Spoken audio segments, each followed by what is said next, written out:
The first night the dog growled, I blamed the wind.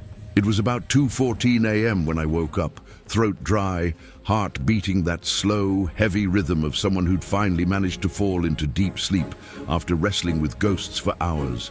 The room was dark, except for a faint blue glow from the digital clock and the thin strip of moonlight slicing across the floorboards.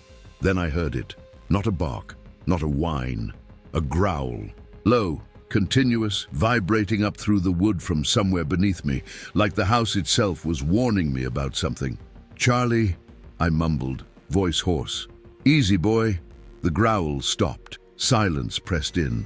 I listened for a moment longer, the way we used to listen for mortars, counting, waiting, measuring danger in seconds between sounds. Nothing.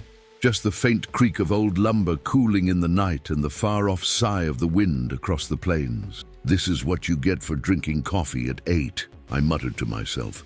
I rolled over, dragged the blanket up, and tried to fall back asleep. It didn't work, because then I heard his nails. Click, click, click. Charlie padded up the hallway, past my bedroom door. I saw his shadow flicker on the wall as he passed, a brief black shape with pointed ears and a tail held stiff, not wagging. He didn't stop at my door, didn't nudge it open the way he usually did when he wanted to check on me. He went straight to the back of the house. I listened as he reached the kitchen, his nails louder on the old tile, then softer again as he approached the sliding glass door that faced the fields. Then the growling started up again. This time, it didn't stop. I sighed, threw the blanket back and swung my feet to the floor. The boards were cold enough to make me hiss. I pulled on the jeans draped over the chair, tugged a sweatshirt on over the t-shirt I'd fallen asleep in, and shoved my feet into the first pair of boots I could find by feel. By the time I reached the kitchen, the sound was a steady, vibrating line running through my spine. Charlie was standing in front of the sliding door, hackles raised, staring out into the dark. His reflection looked back at him in the glass, teeth slightly bared, eyes wide, body tense. "Hey," I said softly. "What's going on?" He didn't look at me. His growl deepened, turned into a low rumble that felt more like an engine than a dog. His breath fogged the glass in soft bursts. I flipped on the stove light, not the overhead. Old habit. No need to light up the whole house. Dim yellow spilled across the counters and floor, catching on the edge of the glass and making a faint mirror that cut the outside world in half. Beyond the reflection, the field stretched away, a dark, featureless expanse under the moon. The grass was short, cut not long ago for hay. The old fence posts stood in a broken line, more suggestion than barrier these days, disappearing into the distance. Nothing moved. I watched for a long time. No prowling predators, no creeping shadows, no headlights on the distant county road, just the empty, silent field and the occasional flicker of a star between thin clouds. "Probably a coyote," I said quietly. "Or that damn neighbor's cow again, it's fine." I laid a hand on Charlie's back. His muscles jumped under my palm, then relaxed, just a little. The growl softened. He licked his lips, ears flicking backward toward me for a second, then snapped forward again. "All right," I murmured. "You see something I don't. Fine. You win. We'll check it out in the morning, okay?" I slid the door's lock just in case, patted his side, and went back to bed. He stayed by that door until dawn. The second night, he started at the exact same time. I didn't wake to the growling this time. I was already awake, lying on my back, staring at the ceiling fan that wasn't running, tracing cracks in the paint that looked like maps with no legend. When 2:14 flashed on the clock, Charlie stood up from his spot at the foot of the bed. He didn't stretch, didn't yawn. He went from stillness to movement like a switch had flipped. He stood, shook once and padded out of the room. This time I followed immediately. By the time I hit the hallway, the growl had started, a low, rolling thunder in his chest that made my own ribs buzz. In the kitchen, he took up the same position as the night before, front paws an inch from the glass, tail straight, ears pinned halfway forward, gaze locked on the field. I didn't turn any lights on. I stood beside him, The two of us shadow shapes in the moonlit kitchen, staring out at the dark. Nothing. No, not nothing. The field was there, the fence, the low dip of land where the old irrigation ditch used to run, the row of trees on the far side, skeletal this time of year, all of it familiar, but it felt wrong, like a photograph hung back up crooked after being taken down. "Show me," I whispered. Charlie's growl rose an octave, then cut off. He barked. It was a single explosive sound that slapped off the glass and echoed down the hallway. Outside, the field didn't react. Grass didn't wave.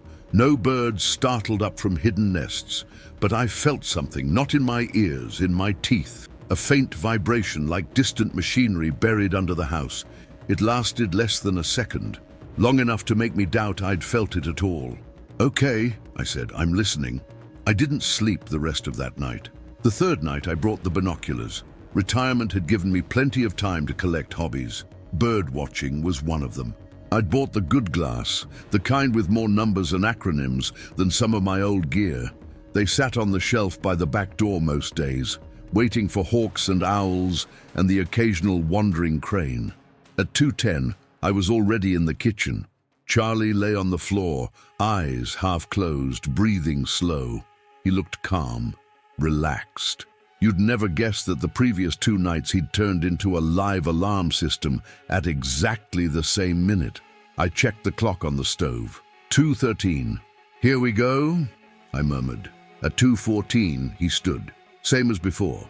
Instant. No stretch, no shake, no pause. His head lifted, ears trained on the glass. I raised the binoculars and waited. He took 3 steps to the door. The growl started. I brought the binoculars up, adjusting the focus with practiced fingers, pulling the field closer in layers. Grass blades, fence posts, the subtle rise and fall of the ground. Nothing. The digital clock on the stove flipped to 2:15. Charlie barked once. The ground rippled. I nearly dropped the binoculars. Out there, maybe 20 yards past the fence line, the earth shivered. A circle of it, about 6 feet across, seemed to soften. The sharp moonlight that had been hitting the stalks and dirt went blurry, like someone had smeared grease on a lens over just that spot. I blinked hard and looked again. The circle was gone. Everything was crisp and sharp and perfectly normal. My heart was hammering. Slowly, I lowered the binoculars, turned my head toward Charlie. He hadn't moved. His growl rolled on, steady as a generator. His gaze was locked on the exact spot where the ground had rippled. "What the hell?" I whispered. This time, I didn't go back to bed at all. By dawn, I'd convinced myself I was sleep-deprived, stressed, and seeing things. Brains that have lived too long on adrenaline do weird stuff when they finally sit in one place. But when the sun rose and I walked out into the field, the hair on the back of my neck stood up the moment I stepped over the fence. From the porch, the field looked like one continuous pale gold carpet. Up close, you saw the bare patches, the anthills, the stubborn weeds that survived every mowing. It smelled like dust and old hay, except for the circle. Up close, it wasn't much of a circle, just a slightly smoother area where the grass seemed thinner, the dirt more compact. If you didn't know exactly where to look, you'd miss it. But I knew. I knelt down, my old knees popping in protest, and pressed my fingers into the soil. It was cold, not just cool, morning cold, deep cold, the kind you feel in a steel hatch at 30 below. I frowned. The air was already warming. The sun had been up an hour. My breath didn't fog. My cheeks didn't sting. But that patch of ground felt like someone had dragged it out of a freezer and set it there. Slowly, I dug my fingers deeper. The top inch crumbled like normal dirt, dry, gritty. Beneath that, at the edge of my reach, the texture changed, smoother, fine, like sand, but not. When I pulled my hand back, my fingertips tingled. I stood, wiped my palm on my jeans and looked around. Just me, the house 100 yards back, the lone cottonwood tree by the dry ditch, and the endless blue of the Colorado sky. "All right," I said softly. "You've got my attention."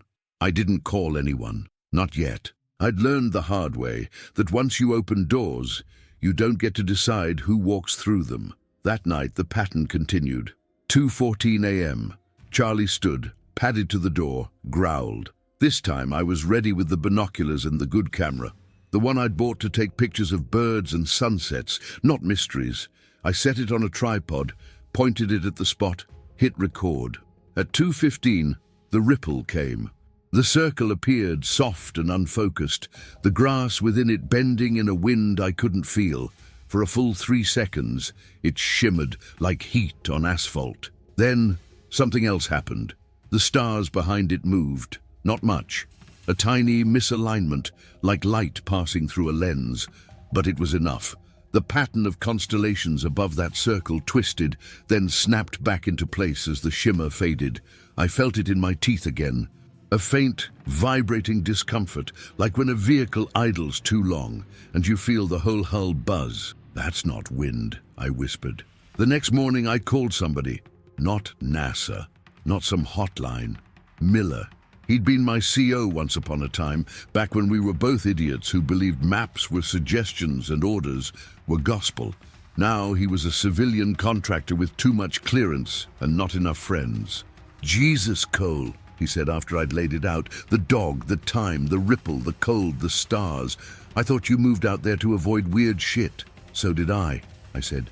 "You sure you're not just having a thing?" he asked cautiously. "You know, after everything. If it was just in my head, the camera wouldn't have picked it up," I said. "You recorded it?" "I recorded it." There was a pause, filled with soft static. "Send me the file," he said. "I don't want people crawling all over my land," I replied. "Last thing I need is some agency claiming my field as government property." "I'm not some agency," he said, "and I'm not promising anything, but I can have someone look at the footage quietly. Best case, we find a glitch with your lens. Worst case, I prompted. "Worst case, you've got a problem that's bigger than one old man and his dog," he said. "And you know how that goes." I did. I sent the file.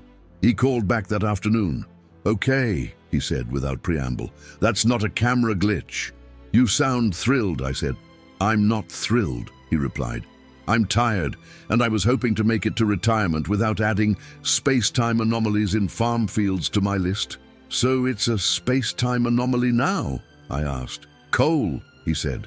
"That patch of ground right there, it shows a measurable distortion in the background star field consistent with gravitational lensing. Tiny, localized, but real." "Gravitational," I repeated, "like a black hole. Like a black hole if a black hole were the size of a dining room table and not trying to kill you," he said. "The effect is small. The kind of thing only shows up because your camera was steady and the night was clear." "Is that supposed to make me feel better?" "No," he said. "Look, sit tight. Don't go digging. Don't go walking out there at night. Don't let the dog off-leash near that spot. I'll make some calls and see if I can get someone to quietly advise." "Advise who?" I asked. "Me or your people?" He was silent for a moment. "Both," he said finally. "That night, I didn't stay inside. I know. The smart thing would have been to lock the doors, draw the curtains, and let the experts handle it. But smart and stubborn rarely get along. By 2:10, I was in the field. I'd driven the truck out, parking it a good 50 yards from the circle. The headlights were off, but the engine block still ticked as it cooled.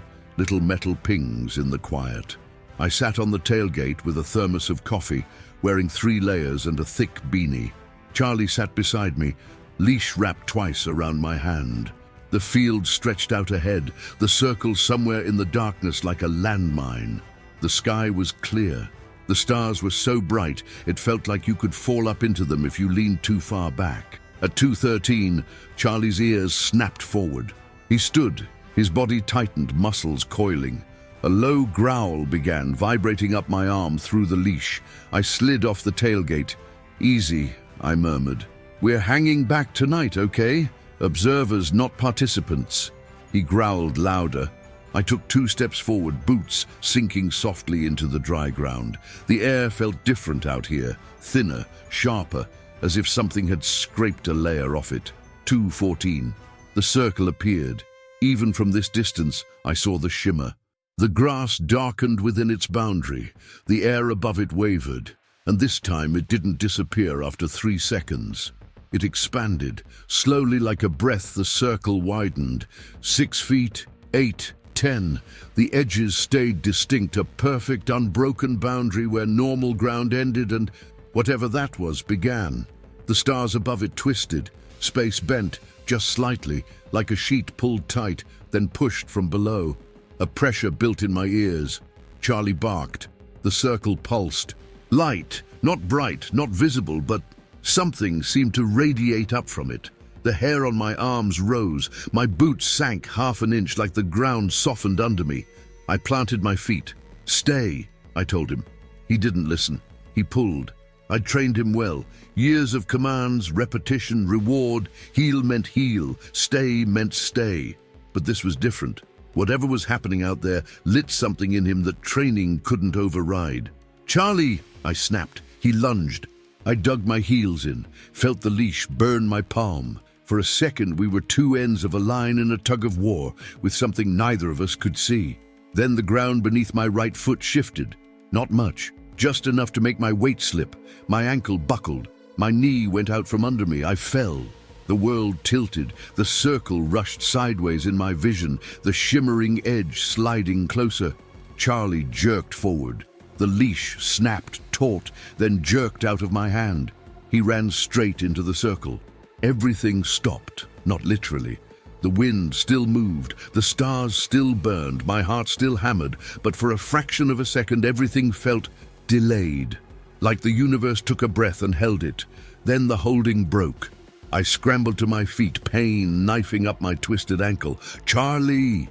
The circle was 10 yards away. Inside it, the ground didn't look like ground anymore.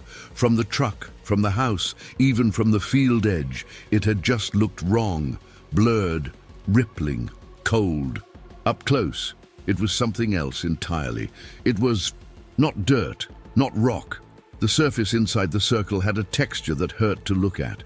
It moved without moving, tiny patterns cycling across it too fast to truly see, like static at the edge of focus. It wasn't liquid, but it flowed. It wasn't solid, but it kept its shape. It didn't reflect light. It bent it. When I looked at the edge where it met normal earth, my depth perception slid sideways. The inside seemed both deeper and flatter than the regular ground. Charlie stood ankle deep in it. His paws sank in with no resistance, as if he were standing in water. But he wasn't wet. No liquid clung to his fur. His nails didn't scrape on rock. He wasn't sinking any deeper. He stood there, body trembling, head lowered, nose almost touching the surface, ears pressed back. The growl in his chest vibrated the air. "Don't move," I whispered, though I'm not sure if I meant him or myself. The circle's edge was a foot from my boots. Up close, that thin boundary felt like a cliff. On my side, normal pasture, dry, compacted soil, broken stems of grass. On the other, something that should not exist. I knelt slowly, one hand hovering over the edge. It was like standing at the hatch of a plane before a jump. Everything in you rebels at the idea of stepping into nothing. The surface inside the circle shifted. A wave passed under Charlie's paws, radiating outward from where he stood. The patterns within it changed, the tiny lines and dots and shapes cycling in new configurations. He whined, not in fear, in recognition. The sound cut through me. Somewhere deep in my chest, behind the scar tissue and old shrapnel, something echoed it. "Okay," I whispered. "Okay, I'm here." I extended my hand. It hit the boundary and stopped. There was no temperature, no texture, no resistance as I understand it. It was like pushing my fingers into a magnetic field. Nothing to feel, everything to sense. A pressure built along my skin, an invisible surface saying, "This far, no further." My fingertips tingled. Inside the circle, the pattern shifted again. Lines formed, concentric overlapping rings appeared in the knot ground, centered on Charlie's paws. They glowed, dim but visible now, a faint bluish light that illuminated the underside of his fur. The rings rotated, slowly at first, then faster. The air above the circle thickened. I could see it like heat waves, distorting the stars and the distant fence posts. The invisible barrier under my fingertips flexed. Something pushed back. For a heartbeat, I had the insane impression that the field itself was noticing us. Not the grass, not the soil, the field, the piece of ground that wasn't ground. "Charlie," I said softly, "come." His ears twitched. He didn't turn his head. The rings brightened. I saw symbols in them, then lost them. Shapes with too many angles, or not enough, that refused to sit still in my vision. They changed too quickly to grasp, like trying to read a book while someone flips the pages. A memory came, unbidden. Harris, our comms guy, crouched over a laptop in a blown-out school building, squinting at intercepted transmissions. "It's not just noise," he'd muttered. "There's structure. We just don't have the key." This felt like that. Structured noise. Message without recipient. Except now, the recipient was standing in it. Charlie barked, not the sharp, exploding alarm bark, but a single sustained sound that started low and climbed into a higher pitch I'd never heard from him. The patterns froze. For half a second, everything stilled. The rings stopped rotating. The shimmer in the air paused. The field hummed. Then it answered. Not in sound, in movement. The patterns shifted into a new configuration, simpler, more compressed. The rings narrowed, lines linked them. Dots appeared along those lines, bright points that flared in sequence. Charlie barked again. My skin went cold. "Jesus Christ," I whispered. "You're talking to it." The word, it felt inadequate, too small, too human. The ground inside the circle wasn't from here. That realization hit me with a weight I felt in my bones. We'd all seen pictures of meteorite craters, read about space rocks hitting Earth. This wasn't that. This wasn't something from space that dropped into our world. This was a piece of somewhere else, a patch of other. Something had cut it out of wherever it belonged and dropped it here, like a misplaced tile on a mosaic, and my dog was standing in it, trading barks for geometry. "Cole!" The shout crashed into my focus like a shell burst. I jerked my head around. Headlights cut across the field from the county road, slicing through the dark in twin beams. A truck, big, government style, with too many antennas and not enough rust, bounced over the ditch. Miller. He'd ignored my "don't bring anyone yet" and driven through the night. Figures. He skidded to a stop near my old pickup, killed the lights, and jumped out, boots crunching. Two silhouettes emerged from the passenger side behind him. "Back away from it!" he yelled, cupping his hands around his mouth. "Cole, get away from the edge!" "He's in it!" I shouted back. "I'm not leaving him!" Even at this distance, I saw him curse. The two figures flanked him as they approached. One tall and thin, hunched over some kind of handheld device that whined softly. The other, shorter, broader, carrying a case with careless ease that spoke of too many hours in the gym or something less natural. The device wielder, female from the set of her shoulders, slowed as she got close. The whine grew louder. "You didn't say it was active," she snapped at Miller. "It wasn't," he shot back. "Not like this. This escalated fast." Her instrument gave a shrill beep. "Localized distortion," she said. "Gravitational and electromagnetic. Stable for the moment, but—" She stopped when she saw Charlie. "Is that the dog?" she asked. "Yeah," I said. "That's the dog." She swore under her breath. "You have to call him out of there," she said. "Now, before the field collapses." "I'm trying," I said, hands still pressed against the invisible boundary.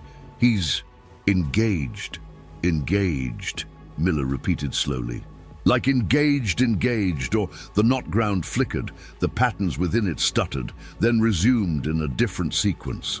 Charlie's tail moved, just a twitch, but enough. He was responding.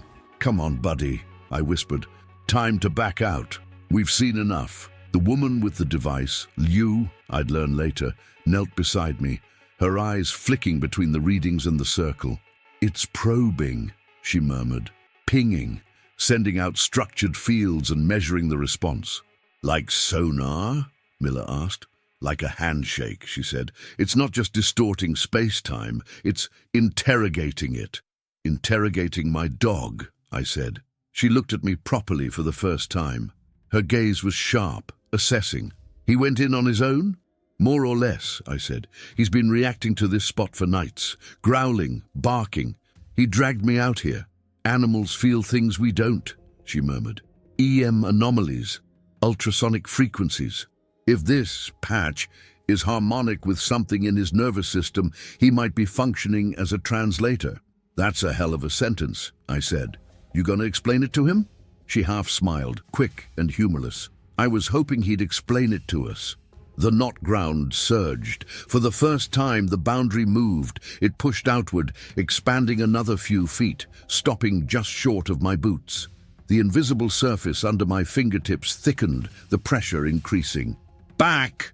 Liu snapped. Now, I didn't argue. I rocked onto my heels, then pushed myself backward, boots scraping, heart hammering. The pressure eased as soon as my hand left the boundary. The field stopped expanding. Charlie stayed where he was. He turned his head toward me. For a second, his eyes were wrong. Not glowing, not alien, just old. Older than a living thing should be. Layers of memory and understanding that had no business sitting behind the gaze of a dog. Then he blinked, and it was just him again. Soft brown eyes, fur catching the starlight, ears tilting at my voice. Come, I said, voice cracking. He stepped backward. His paws emerged from the knot ground without resistance, leaving no imprint. The surface smoothed itself as if he'd never been there. He walked to the edge and crossed the boundary like it was nothing. The circle flickered. The patterns inside it collapsed, rings shrinking, lines dissolving. The shimmering air above it thinned. Then with a soft, almost apologetic sigh, it flattened. One moment there was something unnatural in my field. The next, there was just dirt. Dirt that wasn't cold anymore. Charlie reached my side and pressed against my leg, his whole body shaking. I dropped to my knees and wrapped my arms around his neck. His heart pounded against my chest. Over his head, I saw Liu staring at the spot where the circle had been, her device still whining softly. Well, she said faintly, that shouldn't be possible. You're going to have to narrow that down, Miller muttered. She turned the device so we could see the display. I didn't understand most of it. Graphs, numbers, readouts, with units that looked like someone had spilled Scrabble tiles. But one thing was clear. The background reading, the baseline, had changed. Before, it had hovered around a certain value. Now it sat at a slightly different one, higher. That spot, she said, pointing at the ground. When it was active, it wasn't just bending space, it was importing a local metric. In English, I said, the ground inside that circle was obeying different rules, she said, different constants, different relationships between time, space, matter. For those minutes, that patch of area wasn't Earth. And now? Miller asked. And now the anomaly has collapsed, she said, but some of its properties remain, like residue. She crouched, hovering her hand over the spot without touching it. We're standing on a piece of somewhere else, she whispered. Miller rubbed a hand over his face. You said handshake, he said. Did it finish? She swallowed. Yes, she said. Whatever protocol it was running, it completed. It sent a pattern, got a response and shut down. Response from what? He asked, though we all knew the answer. She looked at Charlie. He sighed and laid his head on my knee, eyes half closing. We need to monitor him, she said. Blood work, brain activity, signatures, if it imprinted anything. No, I said. They both looked at me. No what? Liu asked carefully. No experiments on him, I said. You can scan from a distance, you can point your gadgets, but he doesn't leave my sight and you don't put him in a box. Cole, Miller began, if he's carrying information. He's not a hard drive, I snapped. He's a dog, my dog. He didn't ask to step into your science project. Silence stretched dangerously. Then Liu nodded slowly. We don't have to treat him like a lab rat to learn from him, she said. We'll do non-invasive scans, observations. You stay with him, always. Deal? I studied her. Her eyes were tired. Not the tired of paperwork or bureaucracy. The tired of someone who stood on too many edges and watched too many things almost go wrong. Deal, I said. We spent the next hours in the field. They set up portable sensors around the circle, probe spikes driven into the earth, little grey boxes that hummed faintly. Charlie lay at my feet, half dozing, flicking his ears occasionally as if hearing something far away. The dawn came in pale pink and blue. The patch of ground looked utterly, offensively normal, but it wasn't. Over the weeks that followed, the circle didn't reappear, not visibly, but the instruments registered a new kind of background noise. Tiny fluctuations in the local gravitational field, minuscule delays in EM signals crossing that patch compared to identical distances elsewhere, a faint, consistent anomaly in the way atomic clocks ticked when placed there, a new normal. Liu called it a local metric deviation. Ortiz, the shorter, broader guy with the too heavy case, called it the alien tile. Miller called it a headache. They studied it from every angle. They shot ground-penetrating radar through it. The readings came back wrong, not empty, not solid, just uninterpretable. They tried to dig. At 3 inches, the soil was normal, dry, crumbly mix of sand and clay. At 4 inches, their shovels hit nothing, not air, not void, just an absence of resistance. The blade went through easily, but when they lifted it, no dirt came up. It was like trying to scoop water with a fine comb. They dropped a small metal weight on a string into the hole. It sank out of sight. The string did not slacken. No matter how much they let out, they pulled it back up. The weight was gone. The string ended in a clean, frayed edge, as if something had gently disassembled the fibers. They stopped digging. Charlie's behavior changed, not dramatically. He still ate, still slept, still wagged his tail when I came in the door, but every night at 2:14 he woke up, walked to the back door and lay down facing the field. He didn't growl anymore.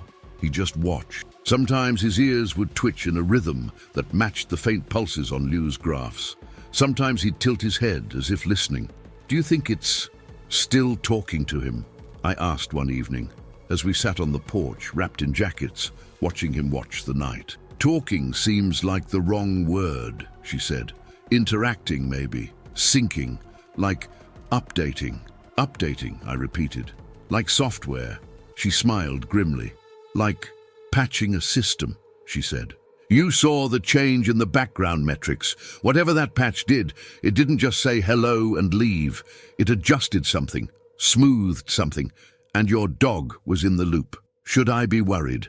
I asked. "If anything in this scenario wanted to hurt you," she said, "it's had plenty of chances." "That's not an answer," I said. "It's the only honest one I've got," she replied. Months passed. The official story never reached the public. Some things did. Rumors about strange readings in remote locations, half-baked conspiracy theories about portals and wormholes. The news cycle moved on to other crises. People worried about elections and storms and the price of fuel. In a quiet county in Colorado, a veteran and his dog lived next to a patch of knot ground that hummed softly to itself. On nights when the sky was clear, I'd take a lawn chair out to the edge of the field and sit with Charlie, listening to the coyotes yipping far off and the faint tick of the sensors. Sometimes, if I focused just right, I could feel it. Not the obvious stuff, not the ripples, not the cold, something subtler, the sense that this place, this exact coordinate in space and time, had become important, not to nations, not to agencies, to the universe. Like a big, complicated system had run a diagnostic and tagged my field as a node worth remembering. "Do you miss it?" I asked Charlie once, scratching behind his ears as he stared out at the dark. He sighed and leaned into my hand. "Yeah," I said, "I get that. I'd spent years in places where life and death hinged on small decisions made in noisy rooms. This was different. This was quiet, slow, but the stakes felt larger. Every now and then, Liu would show me new data. Tiny changes in fundamental constants measured in labs across the world. Cosmic rays behaving just slightly differently. Satellite orbits requiring infinitesimally fewer corrections. All within error bars, she said. All deniable. But when you overlay them, she'd show me a chart with a spike dated the night Charlie stepped into the circle and the handshake completed. Whatever that patch was, she murmured. It wasn't just taking readings, it was pushing something. A correction, a nudge. A nudge toward what? I asked. Stability, she said. If you believe my more optimistic colleagues. A catastrophe, if you believe the paranoid ones. And you? I asked. She glanced at Charlie. I believe the dog, she said. What's he say? I asked. He says he can sleep at night, she replied. That counts for something. Years later, when Charlie's muzzle had gone mostly grey and his joints were stiff in the mornings, he still got up at 2:14.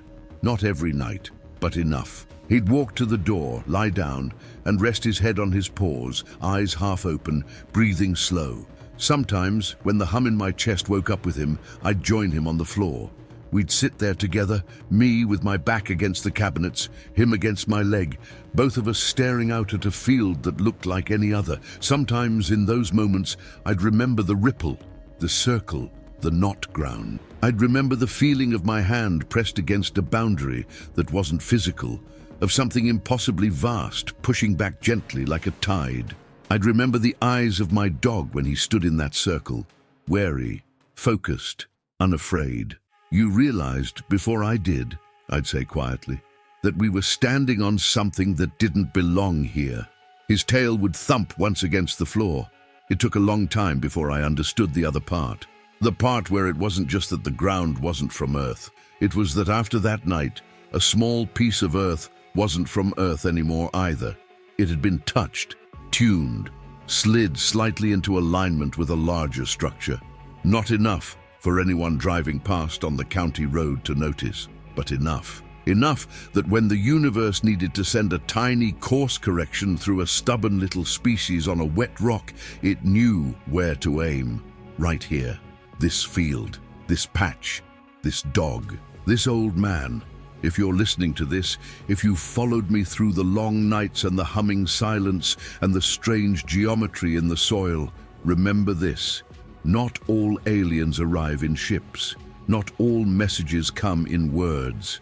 Sometimes, the first one to notice that the ground under your feet isn't obeying the same rules as the rest of the world is a tired dog who can't explain why he keeps growling at an empty field. And sometimes the bravest thing you can do is not run. Just stand there, one hand on his fur, one foot from the edge of the impossible, and say, I'm here, I'm listening, we'll hold.